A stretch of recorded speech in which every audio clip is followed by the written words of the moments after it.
De nombreux Brésiliens sont restés émus avec le premier feuilleton biblique brésilien, les 10 commandements. Aujourd'hui, vous allez connaître l'histoire d'Eduardo Cortés, qui a suivi le feuilleton et s'est identifié avec chaque chapitre.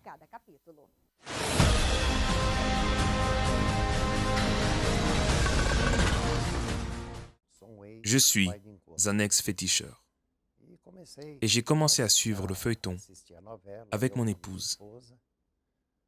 Et j'ai commencé là à sentir les choses. Comment était en réalité une vie avec Dieu? J'ai suivi la série en voyant ces scènes.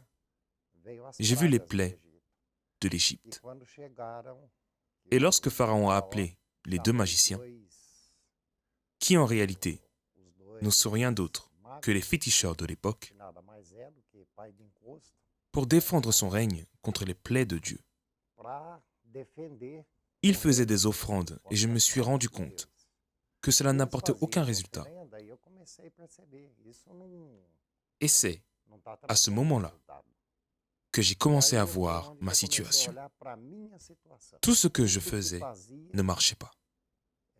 Je ne vendais rien, je perdais des clients, une montagne de problèmes.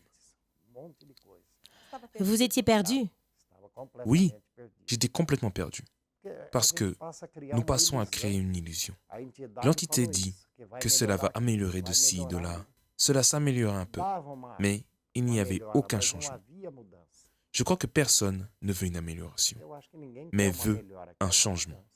Y a-t-il eu un passage de la série qui vous a le plus touché? La clameur. Au moment de la clameur des Hébreux qui ont clamé Dieu, c'est là que j'ai compris que Dieu ne nous abandonne pas. C'est nous qui abandonnons Dieu. Seigneur, regarde-nous. Ici se trouve ton peuple, celui qui a été choisi par toi, parmi tant d'autres.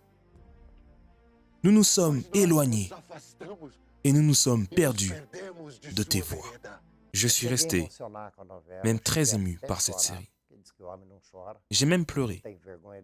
On dit que l'homme ne pleure pas. Je n'ai pas honte de le dire. J'ai pleuré en voyant tout cela, à certains moments du feuilleton. Alors je me suis identifié beaucoup avec des scènes et en regardant la situation. Mon épouse le disait aussi, cela ne peut pas continuer ainsi. Et alors, nous sommes allés à l'église. Au moment où vous êtes rentré à l'église, qu'avez-vous senti pour la première fois? Une sensation que je ne peux expliquer. Je ne peux vraiment pas l'expliquer. Vous savez, cette sensation de pression, cette angoisse. La réunion n'avait pas commencé. Au moment où je suis entré à l'église, on dirait que cela était sorti. Monsieur Eduardo est en train de participer aux réunions depuis juste 1 mois et demi. N'est-ce pas, Monsieur Eduardo? Oui, 1 mois et demi. Aujourd'hui, comment définissez-vous votre vie? Il y a une grande transformation. Du côté du commerce, les clients sont tous revenus. Et ceux qui sont revenus en ramènent d'autres. Nos ventes se sont accrues.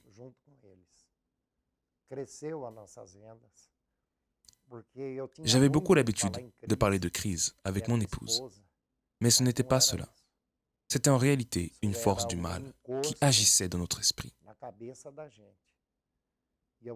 Et je vais être très sincère. Je ne vois pas de crise. Aujourd'hui, avez-vous une direction? Oui, j'en ai une. Un propos dans votre vie? Oui, un propos dans ma vie.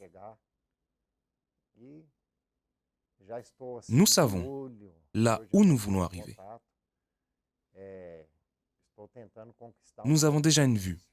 Aujourd'hui, je vais entrer en contact, pour essayer de conquérir un autre commerce. Le feuilleton a été un grand succès.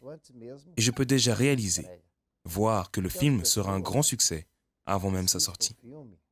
Et que les gens puissent y assister avec beaucoup d'attention. Parce que de grands changements peuvent se produire dans leur vie.